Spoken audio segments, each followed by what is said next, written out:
Hello दोस्तों। Vision IAS का ये दूसरा टेस्ट है। टेस्ट कोड है 4127। चलिए शुरू करते हैं। पहला क्वेश्चन है, भारत के उच्चतम न्यायालय के संदर्भ में निम्नलिखित कथनों पर विचार कीजिए। पहला स्टेटमेंट है, भारत के उच्चतम न्यायालय का उद्घाटन संविधान के लागू होने के साथ ही हुआ था।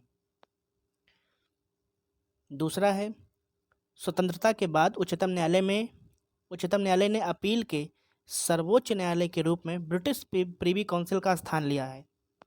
तो जैसा कि आप जानते हैं, पहले स्टेटमेंट के बारे में पूछा, इसमें कौन सा सही है। पहला स्टेटमेंट कह रहा है कि उच्चतम न्यायालय का उद्घाटन संविधान के लागू होने के साथ हुआ था। तो अगर आप जानते हो कि संविधान लागू कब हुआ था, तो संविधान लागू हुआ था 26 जनवरी 1950 को। जबकि न्यायालय का उद्घाटन जो हुआ था वो 28 जनवरी 1950 को हुआ, यानी कि ये 2 दिन बाद हुआ था। 28 जनवरी 1950 को हुआ था। तो पहला स्टेटमेंट जो है वो गलत हो गया। दूसरा स्टेटमेंट कह रहा है कि स्वतंत्रता के बाद उच्चतम न्यायालय ने अपील के सर्वोच्च न्यायालय के रूप में ब्रिटिश प्रीवी काउंसिल का स्थान लिया। तो जैसा कि हम जानते हैं कि भारत की आज़ादी जो है वो ब्रिटिशों से हुई है। तो ऐसे में हमारे यहाँ जो पहले से कानून चलते रहे, पहले से जो संविधान कहते हैं उच्चतम न्यायालय थे, वो सारे ब्रिटिश के संविधान से ही या ब्रिटिश कानून से ही प्रेरित थे। तो अगर हम बात करें कि न्याय व्यवस्था जो हमारी है, जो कहें कि एकल न्याय व्यवस्था है, वो एकल न्याय व्यवस्था हमारे यहाँ है। भारतीय संविधान में एकीकृत व्यवस्था है, जो कि अमेरिका के विपरीत है। अमेरिका में ऐसा नहीं है। अमेरिका में हर स्टेट का अपना अलग जो है वो न्यायालय है, न्याय व्यवस्था है। जबकि भारत में एकल न्याय व्यवस्था है, जो कि भारत सरकार अधिनियम 1935 के अंतर्गत जो है चलता है। और संविधान का भाग भाग 5 124 से लेकर के 147, तो इन सब के बीच में ये सारी चीज़ें शामिल की गई हैं। इसमें उच्चतम न्यायालय से लेकर के न्यायालय के संबंधित सारे उपबंध जो है उसमें शामिल हैं। तो ब्रिटिश प्रीवी काउंसिल का ही स्थान लिया है हमारा उच्चतम न्यायालय। पहले क्या होता था, कोई घटना होती थी, अगर उसको अपील करना है तो वो ब्रिटिश प्रीवी काउंसिल में करना पड़ता था। ऐसे में आज के समय में जब हमारा देश स्वतंत्र है, तो हमें सर्वोच्च न्यायालय में अंतिम अपील के रूप में करना होता है।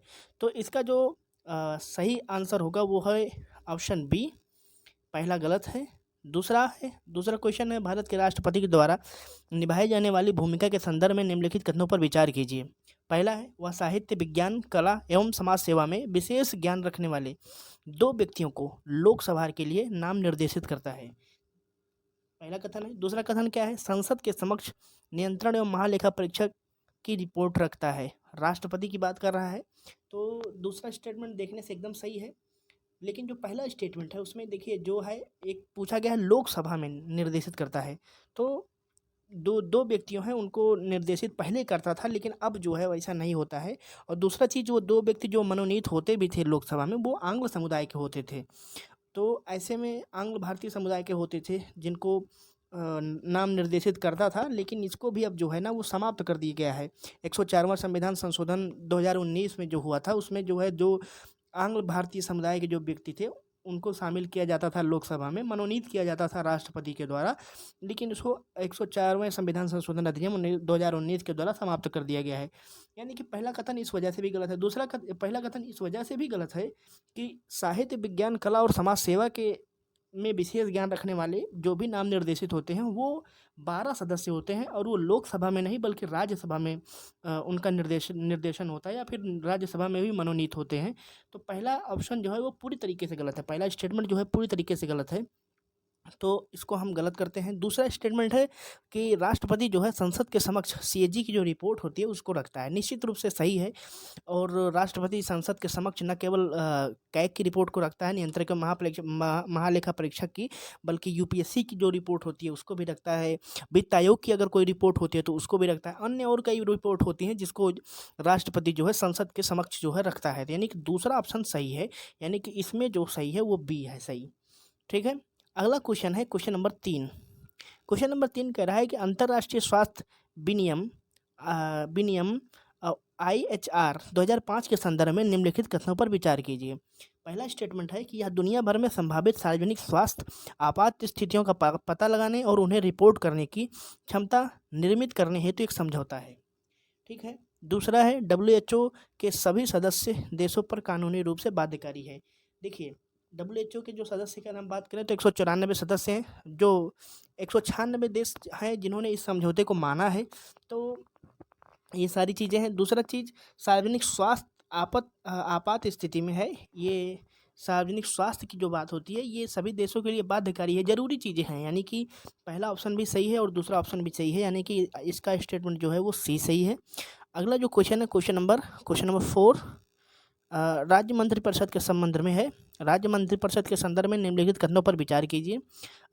संविधान द्वारा मंत्रिपरिषद में मंत्रियों की अधिकतम संख्या निर्दिष्ट नहीं संविधान जो है राज्य मंत्रिपरिषद में मंत्रियों की अधिकतम संख्या निर्दिष्ट नहीं करता है। दूसरा है, मंत्रिपरिषद द्वारा राज्यपाल को दी गई सलाह की जांच किसी भी न्यायालय में नहीं की जाएगी। ये दो स्टेटमेंट हैं।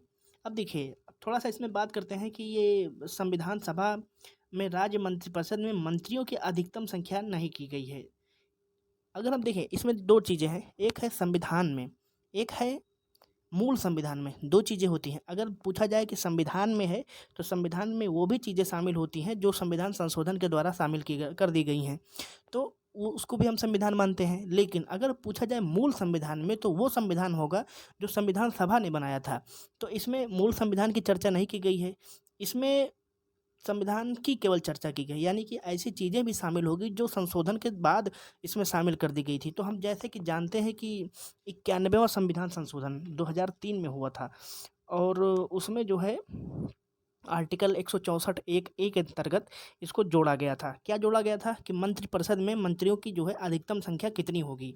तो अगर हम बात करें कि विधानसभा क्योंकि राज्य मंत्रिपरिषद से संबंधित चीज़ें हैं, तो विधानसभा में लगभग 15% से ज़्यादा जो है सीटें नहीं होंगी। तो मतलब 15% से अधिक जो है मंत्री नहीं बनेंगे, मंत्रियों की संख्या अधिकतम नहीं होगी। तो ये है। और एक भी और भी लिमिटेशन लगाई गई है कि कम से कम 12 तो होने ही चाहिए, यानी कि कम से कम 12 मंत्री जो है वो होने चाहिए और 15% से ज़्यादा नहीं मंत्री हो सकते हैं। तो ये पहला कथन इस वजह से गलत हो जाता है क्योंकि इसको जो है संविधान में अधिकतम संख्या निर्दिष्ट नहीं किया गया है, ऐसा गलत है। बल्कि 91 संविधान संशोधन अधिनियम 2003 के द्वारा इसमें शामिल कर दिया है, यानी पहला स्टेटमेंट वो पूरी तरीके से गलत है। दूसरा स्टेटमेंट कह रहा है मंत्रिपरिषद द्वारा राज्यपाल को दी गई सलाह की जांच किसी भी न्यायालय में नहीं की जाएगी। तो अगर मंत्रिपरिषद कोई भी सलाह देता है, देखिए मंत्रिपरिषद क्या होता है, मंत्रिपरिषद 3 प्रकार से बटा होता है, कैबिनेट मंत्री, राज्य मंत्री, उप मंत्री। ठीक है। कैबिनेट मंत्री में कौन कौन से लोग होते हैं? कैबिनेट मंत्री में गृह मंत्री होता है, शिक्षा मंत्री, वित्त मंत्री, कृषि मंत्री, ये सारे लोग होते हैं। जबकि राज्य मंत्री में विभागों के स्तर पर स्वतंत्र प्रभार के रूप में काम करते हैं, तो उनका अलग होता है। उप मंत्री वो उनके हिसाब से दिए जाते हैं, उनके पद के हिसाब से वो चीज़ें बाँटी जाती हैं। तो ये सारी चीज़ें हैं। अब देखिए मंत्रिपरिषद द्वारा कोई भी सलाह जो होगी उसको न्यायालय में नहीं जाँच उसकी की जाएगी, यानी ये दूसरा कथन एकदम करेक्ट है, यानी कि इसका ऑप्शन जो है बी सही है। अगला जो क्वेश्चन है, क्वेश्चन नंबर 5 कहता है कि निम्नलिखित में से कौन से देश विक्टोरिया झील की सीमा को स्पर्श करते हैं। तो सबसे पहले बात करें थोड़ा सा विक्टोरिया झील के बारे में, तो विक्टोरिया झील जो है वो तंजानिया, युगांडा और केन्या उसमें शामिल है, यानी कि इसमें रवांडा जो है वो शामिल नहीं होगा, यानी तीसरा ऑप्शन नहीं शामिल होगा। बाकी 1 सही है, 2 सही है और 3 सही है। तो इसका आंसर जो है 1, 2, 4 होगा। थोड़ा सा अगर बात करें विक्टोरिया झील के बारे में, तो ये मीठे पानी की झील है और वहाँ की लगभग 45 मिलियन जनसंख्या जो है इसी झील पर उसकी आजीविका चलती है। तो एक बहुत महत्वपूर्ण झील है विक्टोरिया झील। तो इसमें जो है ऑप्शन सही होता है 1, 2 और 4। अगला जो क्वेश्चन है, क्वेश्चन नंबर 6, भारतीय संविधान के संदर्भ में निम्नलिखित में से किन में भारत में स्थानीय स्वशासन के से संबंधित प्रावधान शामिल हैं। अब देखिए, भाग 9, भाग 3, अनुच्छेद 324, भाग 4 और अनुच्छेद 280। अब देखिए इसमें जो बात करें अगर भाग 9 में, तो भाग 9 में क्या है, पंचायतें ही है, यानी कि पहला पार्ट तो एकदम सही है। पंचायतों के बाद ही उसमें आर्टिकल 243 आपने पढ़ा होगा। आर्टिकल 243 में कई खंड हैं, कई पार्ट हैं, ए बी सी डी ऐसे करके काफ़ी हैं। तो यानी कि इसमें पंचायत से संबंधित सारी चीज़ें शामिल ही हैं। तो पहला कथन तो पक्का होगा। अगर यहाँ से आप एलिमिनेट कर सकते हैं, यानी कि पहला कथन जिसमें नहीं है वहाँ से आप इसको काट सकते हैं उसको, तो बी कट जाएगा और सी कट जाएगा, इसमें पहला कथन नहीं है। तो अब बचता है क्या, ए और डी। आंसर जो है वो आपको ए और डी में ही मिलेगा। अब बात करते हैं दूसरा, भाग 3 में क्या है, मूल अधिकार है। मूल अधिकार में ये सारी चीज़ें कहीं नहीं मिलती हैं, यानी कि दूसरा ऑप्शन भी कट जाता है और दूसरा ऑप्शन जो है वो डी में है, इसलिए डी भी नहीं होगा। इसके बाद आपको आगे बहुत ज़्यादा पढ़ने की भी ज़रूरत नहीं है, आपको सीधा आंसर मिल जाता है। Answer is a. ठीक है, लेकिन आपको थोड़ा देखना चाहिए कि कैसे चीज़ें शामिल हैं। अब जो है तीसरा में क्या है, अनुच्छेद 324। अनुच्छेद 324 में क्या है, निर्वाचन आयोग है, भारत का निर्वाचन आयोग। और भारत का निर्वाचन आयोग में स्थानीय स्वशासन की बातें काफ़ी चीज़ें हैं, उसमें राज्य निर्वाचन आयोग है और भी कई चीज़ें आती हैं जो कि प्रशासन स्थानीय स्वशासन से कहीं न कहीं डायरेक्टली इनडायरेक्टली संबंधित है। अगला है भाग 4। भाग 4 में क्या है, भाग 4 तो सीधा उसमें एक आर्टिकल ही है, आर्टिकल 14। आर्टिकल 40 जो है वो कहता है कि स्थानीय स्वशासन को स्थापित करने के लिए पंचायतों का उपबंध करना चाहिए राज्य सरकार को, तो यानी कि 4 भी होगा। ठीक है, अब बात करते हैं पाँचवीं की। अनुच्छेद 280 राज्य के वित्त आयोग की सिफारिश है। राज्य के वित्त आयोग की सिफारिश भी काफ़ी इंपॉर्टेंट है। उसमें राज्य जो है, राज्य का वित्त आयोग जो है स्थानीय स्वशासन के लिए सारी चीज़ें काम करता है। सॉरी, आर्टिकल 324 नहीं होगा, क्योंकि आर्टिकल 324 भारत का निर्वाचन आयोग है, ना कि राज्य का निर्वाचन आयोग। ऐसे में आर्टिकल 324 नहीं होगा, तीसरा ऑप्शन गलत होगा, सॉरी तीसरा स्टेटमेंट गलत होगा। और इसमें जो सही आंसर है वो पहला है और चौथा है और ये पाँचवां है, यानी कि ए। अगला जो है क्वेश्चन नंबर 7, उपयुक्त में से कोई नहीं यानी नोटा के संदर्भ में निम्नलिखित कथनों पर विचार कीजिए। पहला, नोटा विकल्प के तहत डाले गए मतों की गणना चुनाव लड़ने वाले उम्मीदवारों हेतु डाले गए कुल मतों में की जाती है ताकि उम्मीदवारों को जमानत राशि वापस की जा सके। देखिए, ऐसा कुछ प्रावधान नहीं है कि नोटा के वोट गिना जाएगा फिर चुनाव लड़ने वाले उम्मीदवारों का वोट गिना जाएगा। अगर नोटा का ज़्यादा है तो फिर उम्मीदवारों को पैसा नहीं दिया जाएगा, या फिर उम्मीदवारों का ज़्यादा है नोटा का कम है तो उनको पैसा वापस कर दिया जाएगा। ऐसा कोई विकल्प नहीं है, यानी कि पहला कथन जो है वो पूरी तरीके से गलत है। दूसरा कथन क्या है, भले ही नोटा विकल्प के तहत डाले गए मत किसी भी उम्मीदवार के लिए डाले गए मतों की संख्या से अधिक हों, तब भी सबसे अधिक मत प्राप्त करने वाले उम्मीदवार को ही निर्वाचित घोषित किया जाता है। एकदम सही है, 100%। अब बात करें थोड़ा सा, इसमें देखिए आंसर क्या होगा, आंसर ओनली 2 यानी कि केवल 2। अब बात करें थोड़ा सा कि नोटा क्या है, तो 2013 में सुप्रीम कोर्ट ने इंट्रोड्यूस किया। सुप्रीम कोर्ट ने कहा 2013 में शुरू हुआ। छत्तीसगढ़, मध्य प्रदेश, मिजोरम, दिल्ली, राजस्थान जैसे शहरों में नोटा का विकल्प जो है उस चुनाव में दिया गया। 2014 में और भी कई राज्य हैं जिन्होंने इस विकल्प को अपनाया, जैसे आंध्र प्रदेश हो गया, अरुणाचल प्रदेश हो गया, उड़ीसा हो गया, सिक्किम हो गया। तो ये कई राज्य हैं जिन्होंने इस विकल्प को अपनाया। अब धीरे धीरे सभी चुनाव में ये नोटा का विकल्प जो है आपके सामने रहता है। अगला है क्वेश्चन नंबर 8। इसमें आप कौन सा सही किए थे, केवल 2, बी ऑप्शन सही होगा। अगला है क्वेश्चन नंबर 8, संविधान में निम्नलिखित में से किन्हें संसद के सदस्य के रूप में निर्वाचित होने के लिए स्पष्ट रूप से अयोग्यता के आधार के रूप में वर्णित किया गया है। अयोग्यता की बात की गई है, आपको ध्यान देना होगा। अयोग्यता की बात की गई है, योग्यता और अयोग्यता 2 चीज़ें हैं। क्वेश्चन को ध्यान से आपको पढ़ना चाहिए। पहला कथन है क्या, वह संघ या राज्य सरकार के अधीन कोई लाभ का पद धारण करता हो, तो ठीक है। अगर कोई धारण करता है लाभ का पद तो वो जो है अयोग्य होगा, यानी कि पहला ऑप्शन जो है एकदम करेक्ट है। दूसरा है वह अनुमोचित दिवालिया हो, अनुमोचित दिवालिया हो, अगर वो दिवालिया है तो तब भी वो अयोग्य है। उसे अस्पृश्यता, दहेज और सती प्रथा जैसे सामाजिक अपराधों का प्रचार करने और इनमें संलिप्तता के लिए दंडित किया गया हो, तो ये चीज़ें देखिए, दंडित किया गया हो वो ठीक है, ये चीज़ें उसमें शामिल नहीं हैं। खास करके संविधान से संबंधित अगर ये चीज़ें शामिल भी हैं तो अ, वो जनप्रतिनिधि अधिनियम 1951 में शामिल है। रिप्रेजेंटेशन ऑफ पीपल एक्ट जो कि 1951 में बना था, जो चुनाव की अयोग्यता का कुछ बिंदु वो भी निर्धारण करता है, तो उसमें ये चीज़ें कही गई थी, ना कि संविधान में कही गई थी। तो तीसरा विकल्प जो है वो अयोग्यता का आधार नहीं है, क्योंकि तीसरा विकल्प जो है वो जनप्रतिनिधि अधिनियम 1951 में चीज़ें मेंशन की गई हैं, तो इसलिए तीसरा इसमें नहीं है। संविधान में केवल ऊपर के केवल 2 हैं, 1 और 2, यानी कि ऑप्शन जो सही होगा वो 1 एंड 2, यानी कि बी ऑप्शन सही होगा।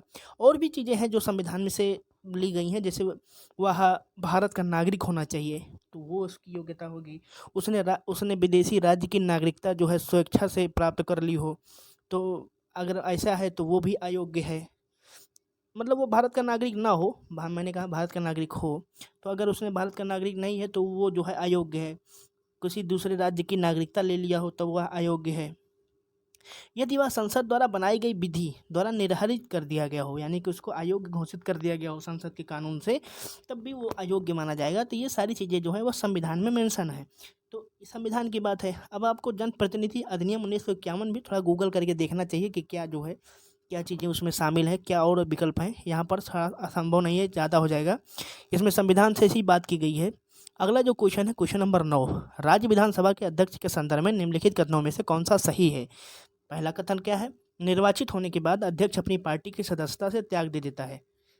त्याग दे देता है ऐसा नहीं है, त्याग नहीं देता है, लेकिन वह क्या करता है ना, त्याग नहीं देता है, वह सक्रिय रूप से राजनीति से दूर हो जाता है। यानी कि अब वो ना बहुत ज़्यादा पार्टी के साथ या फिर बहुत ज़्यादा ओपन होकर के कोई बात नहीं बोलता है। वो राजनीतिक रूप से वह राजनीति से थोड़ा सा निष्क्रिय हो जाता है, सक्रिय रूप से नहीं रहता है। तो यानी कि त्याग पत्र नहीं देता है, पार्टी का उसी का रहेगा लेकिन त्याग पत्र नहीं देगा।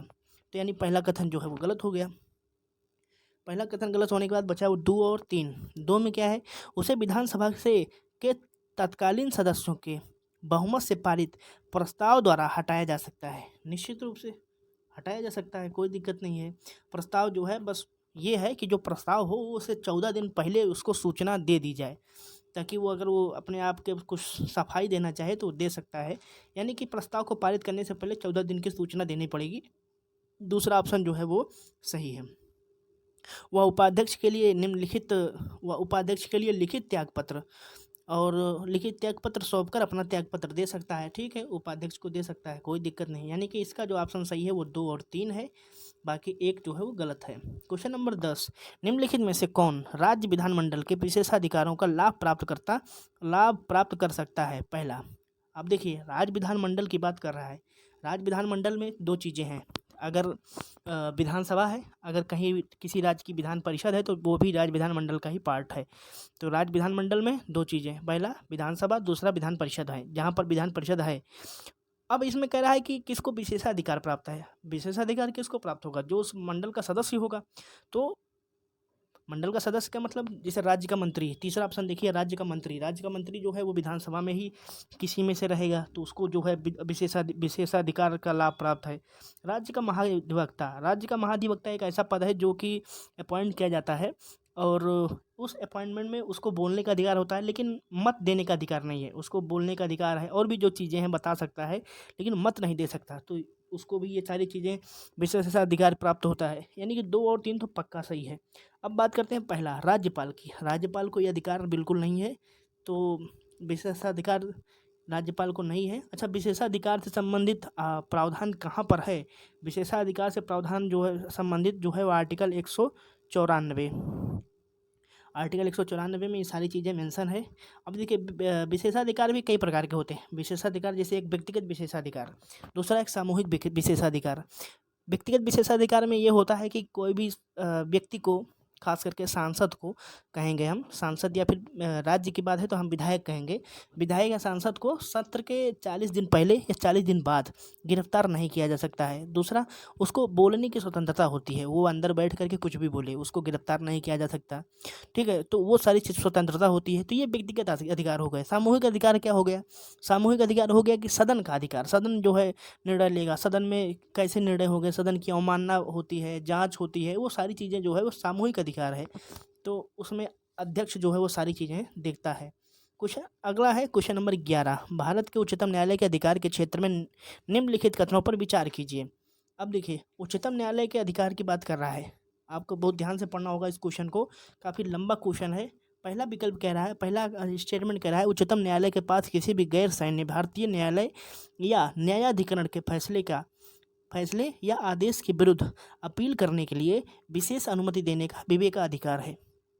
तो गैर सैन्य भारतीय न्यायालय या न्यायाधिकरण में कई चीज़ें हैं, जैसे कि जहाँ जिसमें क्या कहते हैं कि ऑफिसर्स का जिसमें न्याय होता है, जिसमें कहते हैं जो ट्रिब्यूनल्स होते हैं, वो सारी चीज़ें, उनमें अगर कोई फैसला है तो आप सुप्रीम कोर्ट में अनुमति देने का विशेषाधिकार है। तो बिल्कुल सही है, क्योंकि सुप्रीम कोर्ट जो है सबसे बड़ा कोर्ट है, और उसमें कोई भी अपने ऊपर हुए अन्याय या फिर अपने निर्णय को लेकर के अपील कर सकता है। बिल्कुल सही है, पहला कथन सही है। दूसरा है उच्चतम न्यायालय किसी विधिक प्रश्न या राष्ट्रपति द्वारा निर्दिष्ट सार्वजनिक महत्व के मामले पर अपनी राय देने से इनकार कर सकता है। आर्टिकल 143 के अंतर्गत जो है ये न्याय देने या फिर कहें कि राय मांगने जैसे संबंधित चीज़ें शामिल हैं। दो श्रेणी में राय होती है। पहली श्रेणी की राय होती है कि राष्ट्रपति जो है सुप्रीम कोर्ट से राय मांगे और सुप्रीम कोर्ट को राय देना अनिवार्य जो है हो जाए। दूसरा राय क्या होती है कि कोई भी मामले को सार्वजनिक महत्व का मामला है उसमें राय मांगे और राय जो है वो ना दे, बोले कि भाई मैं राय नहीं दे सकता। तो दो प्रकार की राय है, एक पहली श्रेणी की राय जो कि क्वेश्चन नंबर इसमें 11 में 2.2 है, यानी सेकंड पॉइंट जो है वो उसमें है। दूसरी राय ये होती है कि राष्ट्रपति अगर मांगता ही है तो आपको देना अनिवार्य है, लेकिन वो राय जो होगी वो बाध्यकारी नहीं होगी। बाध्यकारी नहीं मतलब सलाहकारी प्रकृति की होगी, तो आपको सलाहकारी प्रकृति में ही राय देनी होगी, उसको माने चाहे ना माने। अगला जो स्टेटमेंट आपका है कि उच्चतम न्यायालय अपने पूर्व के निर्णय पर अडिग रहने के लिए बाध्य नहीं है और न्याय या सामुदायिक कल्याण के हित में वह इससे भिन्न निर्णय ले सकता है। देखिए, इसके उदाहरण जो अगर हम बात करें तो केशवानंद भारती का मामला बहुत प्रसिद्ध है, 1973 में हुआ था। सुप्रीम कोर्ट ने अपने ही निर्णय को पलटा था। कौन सा निर्णय था? केशवानंद भारती का मामला उसका जस्ट उल्टा है। गोलकनाथ वाद अगर आपने सुना हो 1967 में, तो उसमें जो निर्णय दिया था उसी निर्णय को पलट करके, उसी निर्णय से हट करके केशवानंद भारती में वो निर्णय को बदल दिया था सुप्रीम कोर्ट ने। तो यानी कि उच्चतम न्यायालय अपने निर्णयों पर अडिग रहने के लिए बाध्य नहीं है। वो न्यायिक समीक्षा कर सकती है, न्यायिक दृष्टि से वो देख सकती है, दोबारा भी देख सकती है। यानी कि ऑप्शन नंबर 3 जो है वो बिल्कुल सही है और 2 भी सही है, यानी कि एक जो है वो गलत है और बाकी जो है ऑप्शन वो सारे सही हैं। तो इसमें ऑप्शन जो है, सॉरी पहला भी सही है, सही ऑप्शन है डी, 1, 2 और 3। अगला क्वेश्चन है question number 12। First movers coalition के संदर्भ में निम्नलिखित कथनों पर विचार कीजिए। पहला, यह 7 औद्योगिक क्षेत्रों को डिकार्बनाइज करने की एक वैश्विक पहल है। दूसरा, हाल ही में भारत ने वर्ल्ड इकोनॉमिक फोरम की first movers coalition leadership meeting में भाग लिया है। तो ठीक है, दोनों सही है, दोनों स्टेटमेंट एकदम सही है, इसमें कोई दिक्कत नहीं है, यानी कि पहला और दूसरा दोनों सही है, ऑप्शन नंबर सी। अगला क्वेश्चन है क्वेश्चन नंबर 13। क्वेश्चन नंबर 13 कहता है कि निम्नलिखित कथनों पर विचार कीजिए। संपूर्ण भारत में अधीनस्थ न्यायपालिका की संगठनात्मक संरचना, नामकरण और क्षेत्राधिकार एक समान है। बड़ी अजीब बात है, संपूर्ण भारत में अधीनस्थ न्यायपालिका की बात की जा रही है। अधीनस्थ न्यायपालिका में कई प्रकार की अधीनस्थ न्यायपालिका है। अगर हम बात करें तो 2 प्रकार की होती हैं, मतलब जो कि निर्धारण कौन करता है? राज्यों द्वारा होता है। इनका क्षेत्राधिकार जो है वो राज्यों द्वारा होता है और इसमें 2 प्रकार की अदालतें हैं, जैसे एक दीवानी अदालतें होती हैं, दूसरा एक फौजदारी अदालत होती है। तो दीवानी मामलों की जो बात होती है उसमें क्या होता है कि जो न्यायाधीश होता है तो वो मुंसिफ न्यायाधीश के होता है। फौजदारी जो मामले होते हैं, फौजदारी वाले मामले, तो उनमें जो न्यायाधीश होता है उसे सत्र न्यायाधीश कहते हैं। तो मुंसिफ न्यायाधीश होता है, यानी कि दीवानी मामलों से वो अपने कार्य क्षेत्र को सीमित या फिर छोटे दीवानी मामलों पर निर्णय देता है। छोटे का मतलब कि काफ़ी छोटे मामलों पर, जबकि जो सत्र न्यायाधीश होता है जो कि फौजदारी से संबंधित होता है, फौजदारी मामलों से संबंधित होता है, ये बड़े बड़े मामलों पर अपना निर्णय देता है। और कितने बड़े मामलों पर? ऐसे मामले जिनमें सज़ा जो है कम से कम 3 साल तक तो हो ही। 3 साल के ऊपर सज़ा नहीं दे सकता है, लेकिन 3 साल तक की सज़ा वाले समस्याओं को या मामलों को वो देखता है।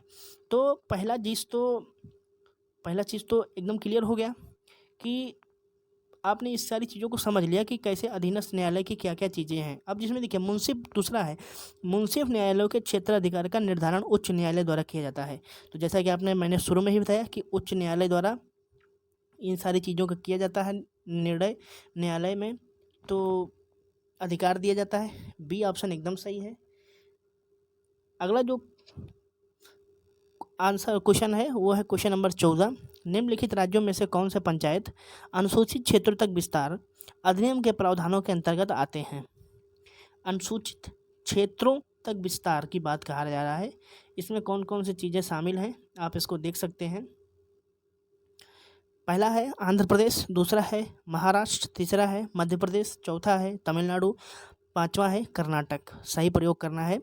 तो अब हम थोड़ा बात करेंगे कि अनुसूचित या फिर पंचायत अनुसूचित क्षेत्रों तक विस्तार में कौन कौन सी चीज़ें शामिल हैं। इसमें कहाँ कहाँ से हम संविधान को लिंक कर सकते हैं। जैसे हमको पता है कि पाँचवीं अनुसूची है, पाँचवीं अनुसूची में 10 राज्य हैं। कौन कौन से 10 राज्य हैं? अरुणाचल प्रदेश, छत्तीसगढ़, गुजरात, और उसके बाद में हिमाचल प्रदेश, झारखंड, मध्य प्रदेश, महाराष्ट्र, उड़ीसा, राजस्थान और तेलंगाना। ये 10 राज्य हैं। जबकि पेशा अधिनियम की बात करें तो पेशा अधिनियम क्या है? 1996। राजस्थान को छोड़ करके सभी ये राज्य जो हैं ये इनको शामिल किया गया है, जो 5वीं अनुसूची वाले हैं। अब इसमें देखिए कौन कौन से राज्य शामिल हैं, कौन कौन से नहीं हैं। जो 10 राज्य हमने बताए, 10 राज्य में हमने तमिलनाडु और कर्नाटक का नाम नहीं लिया, यानी कि तमिलनाडु और कर्नाटक नहीं है। अब ये चीज़ें पूछी क्या गई हैं हमसे, तो पेशा के ही बारे में ज़्यादातर हमें पूछा गया है। तो यानी कि चौथा और पाँचवा नहीं होगा। बाकी एक, दो और तीन, 1, 2 और 3 किस में है? सी में। सी में एकदम सही है, यानी कि ऑप्शन नंबर सी ही सही होगा। क्वेश्चन नंबर 15, निम्नलिखित में से किन्हें राष्ट्रपति द्वारा मंत्रिपरिषद के परामर्श पर नियुक्त किया जाता है? पहला, वित्त आयोग के अध्यक्ष और उसके सदस्यों को। अब देखिए राष्ट्रपति द्वारा मंत्रिपरिषद के परामर्श पर नियुक्त किया जाता है। जैसा कि हम जानते हैं कि आर्टिकल आपने पढ़ा होगा, आर्टिकल 76 पढ़ा होगा आपने, आर्टिकल 75 पढ़ा होगा, आर्टिकल 74 पढ़ा होगा। तो उसमें मंत्रिपरिषद से संबंधित, राष्ट्रपति के परामर्श से संबंधित सारी चीज़ें उसमें शामिल हैं। पहले क्वेश्चन को पूरा पढ़ते हैं। पहला है वित्त आयोग के अध्यक्ष और उसके सदस्यों को। दूसरा है निर्वाचन आयोग के अध्यक्ष और उनके सदस्यों को। तीसरा है भारत के महान्यायवादी, अटॉर्नी जनरल और महाधिवक्ता यानी सॉलिसिटर जनरल को, इनको जो है राष्ट्रपति द्वारा मंत्रिपरिषद के परामर्श से नियुक्त किया जाता है। तो आपको थोड़ा सा इसमें पता होना चाहिए कि वित्त आयोग के अध्यक्ष और सदस्यों को तो नियुक्त किया जाता है, एकदम सही है। मंत्रिपरिषद के परामर्श का मतलब यह है कि प्रधानमंत्री मंत्रिपरिषद का मुखिया होगा और वो जो कहेगा उसको राष्ट्रपति करेगा। उसमें CAG भी आ जाता है, UPSC भी आ जाता है, वो सारी चीज़ें आ जाती हैं। उनके अध्यक्षों की बात कर रहे हैं। वित्त आयोग भी आ जाता है, निर्वाचन आयोग के अध्यक्ष और उनके सदस्यों को भी शामिल कर लिया जाता है। यानी कि पहला और दूसरा तो एकदम करेक्ट है। तीसरा है भारत के महान्यायवादी, यहाँ तक एकदम सही है। लेकिन महाधिवक्ता की अगर हम बात करें तो देखिए अनुच्छेद 76 में महाधिवक्ता, अपर महाधिवक्ता के बारे में उल्लेख नहीं है। तो उल्लेख नहीं है इसका मतलब क्या है? यानी कि इनकी नियुक्ति में ये इनकी भूमिका उतनी नहीं होती है। तो इसलिए हम इसकी वजह से ऑप्शन नंबर 3 को शामिल नहीं करेंगे, और इसलिए इसका ऑप्शन जो सही होगा वो ए होगा, यानी कि केवल 1 और 2। अगला जो क्वेश्चन है, क्वेश्चन नंबर 16, विपक्ष के नेता के संदर्भ में निम्नलिखित कथनों पर विचार कीजिए। पहला है विपक्ष का नेता का पद एक संवैधानिक पद है। तो संवैधानिक पद तो नहीं है। विपक्ष के नेता का पद जो है 1977 में इसको संवैधानिक मान्यता दी गई थी, संवैधानिक नहीं सांविधिक मान्यता दी गई थी। तो पहला कथन जो है पूरी तरीके से गलत है। दूसरा क्या कथन है? सदन के कुल सदस्य के 10वें हिस्से या उससे अधिक संख्या वाले सबसे बड़े विपक्षी दल के नेता को सदन के विपक्ष के नेता के रूप में मान्यता दी जाती है। बिल्कुल सही है, कोई दिक्कत नहीं है इसमें। जो सदन का जितनी संख्या है, मान लीजिए 550 लोग सदन में हैं, तो उसका 10% निकाल लीजिए और 55 सदस्य जो है वो जिसके पास होंगे वही विपक्ष का नेता होगा। ये कम से कम 55 होने चाहिए, तो वो विपक्ष के नेता के रूप में बनेगा। तो दूसरा कथन एकदम सही है, पहला कथन जो है वो गलत है, संवैधानिक नहीं बल्कि सांविधिक पद है। अगला है तीसरा स्टेटमेंट, विपक्ष के नेता के वेतन, भत्ते और अन्य सुविधाएं कैबिनेट मंत्री के बराबर होती है। सही है, एकदम सही है, कैबिनेट मंत्री के बराबर होती है। यानी कि इसका जो 2 और 3 कथन सही है, और 2 और 3 कथन कहाँ पर है? ए में। 2 और 3 ए स्टेटमेंट सही है। अगला जो है 17 नंबर, उच्चतम न्यायालय के वरिष्ठ अधिवक्ताओं के संदर्भ में निम्नलिखित कथनों पर विचार कीजिए। इन्हें भारत के उच्चतम न्यायालय या किसी उच्च न्यायालय के द्वारा वरिष्ठ अधिवक्ता के रूप में मान्यता दी जाती है। पहला। दूसरा है ये एडवोकेट ऑन रिकॉर्ड के बिना उच्चतम न्यायालय में प्रस्तुत नहीं हो सकते हैं। तीसरा है केवल वरिष्ठ अधिवक्ता ही उच्चतम न्यायालय के समक्ष कोई मामला या दस्तावेज दायर करने के हकदार होते हैं। अब देखिए ये कई चीज़ें इसमें क्या है ना कि आपको थोड़ा-सा गहराई से समझना होगा कि ये वरिष्ठ अधिवक्ता क्या है? उच्चतम न्यायालय या उच्च न्यायालय के वरिष्ठ अधिवक्ता के रूप में दी जाती है। तो ये पहला विकल्प एकदम सही है। एडवोकेट ऑन रिकॉर्ड के बिना जो है वो न्यायालय में प्रस्तुत नहीं हो सकते। दूसरा विकल्प भी एकदम सही है। केवल वरिष्ठ अधिवक्ता ही उच्चतम न्यायालय के समक्ष कोई मामला या दस्तावेज दायर करने का अधिकार है, ऐसा नहीं है। और भी लोग हैं जो उच्चतम न्यायालय में अपने दायर कर सकते हैं, अपने हकदार हैं, तो वह किसी भी पक्ष की ओर जो है उच्चतम न्यायालय के समक्ष प्रस्तुत हो सकते हैं या कार्य कर सकते हैं। तो ऐसा नहीं है कि केवल यही वरिष्ठ अधिवक्ता ही हैं। तो यानी कि इसमें जो है तीसरा गलत हो जाता है, पहला और दूसरा ही स्टेटमेंट सही है। क्वेश्चन नंबर 18, राज्यसभा के की संरचना के संदर्भ में निम्नलिखित कथनों पर विचार कीजिए। अच्छा देखिए, पहला स्टेटमेंट क्या है? राज्यसभा में सभी राज्यों को समान प्रतिनिधित्व प्रदान किया जाता है। 100% सही है। कैसे प्रतिनिधित्व प्रदान किया जाता है? सॉरी, सही नहीं है, 100% गलत है। क्यों? क्योंकि समान प्रतिनिधित्व तो नहीं दिया जाता है। समान प्रतिनिधित्व की बात करें तो वो अमेरिका में दिया जाता है कि हर स्टेट के पास जो है वो राज्यसभा संबंधित जो वहाँ पर बॉडी है उसमें 2-2 सदस्य जो हैं वो होंगे, उसकी जनसंख्या कुछ भी हो। जबकि भारत में ऐसा नहीं है। भारत में जनसंख्या के आधार पर ही ये सारी चीज़ें होती हैं। और ये अभी जो अगर हम बात करें कि राज्यसभा के मैक्सिमम जो है मेंबर कितने हैं, तो 250 मेंबर हो सकते हैं और 238 मेंबर अभी राज्य और संघ में मिला करके हैं। और 12 जो है वो नाम निर्देशित लोग हैं। नाम निर्देशित में वही जो एक प्रश्न अभी शुरुआत में आया था, साहित्य, कला, विज्ञान विशेषज्ञ, इन सब लोगों में से मिला करके वो 12 लोग को राष्ट्रपति जो है वो नाम निर्देशित कर देता है। तो वो सारी चीज़ें हैं। अब 238 सदस्य जो हैं वो संघ और राज्य से संबंधित हैं। तो अभी वर्तमान में यही संरचना चल रही है। तो पहला विकल्प जो है वो गलत हो जाता है। अच्छा, इसमें पूछा भी है वही गलत कि उपयुक्त में से कौन सा सही नहीं है। दूसरा ऑप्शन है, दूसरा स्टेटमेंट कहें कि संविधान की चौथी अनुसूची राज्यसभा में राज्यों और संघ राज्य क्षेत्रों को सीटों के आवंटन से संबंधित है। तो दूसरा कथन तो अपने आप में सही है, लेकिन अगर पूरे प्रश्न को ध्यान में रखें तो पूछा गया है कौन सा सही नहीं है। यानी कि दूसरा कथन अगर सही है तो दूसरा कथन हम गलत मानेंगे, और सॉरी, दूसरा कथन अगर गलत है तो हम इसको जो है दूसरा कथन सही मानेंगे, और पहला कथन अगर गलत है तो पहला कथन को हम सही मानेंगे। यानी कि उल्टा करना है आपको। इसमें कौन सा गलत मिल गया? ये गलत मिल गया और ये सही मिल गया। यानी कि अब जब आप पूछा है नहीं तो इसमें मारेंगे केवल एक। ठीक है, तो निश्चित रूप से बात करें अगर राज्यसभा सीटों के आवंटन के बारे में, तो वर्तमान में टोटल 245 सदस्य हैं।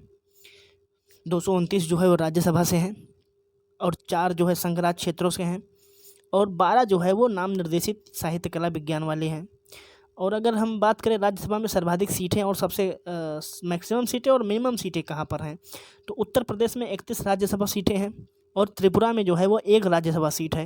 यानी कि ये हो गया मैक्सिमम नंबर और ये हो गया मिनिमम नंबर, त्रिपुरा और उत्तर प्रदेश। इसमें केवल एक सही है। क्वेश्चन नंबर 19 जो है वो निम्नलिखित कथनों में से या फिर सॉरी निम्नलिखित में से कौन से व्यक्ति को किसी राज्य की विधान परिषद के सदस्यों के निर्वाचन में भाग ले सकते हैं?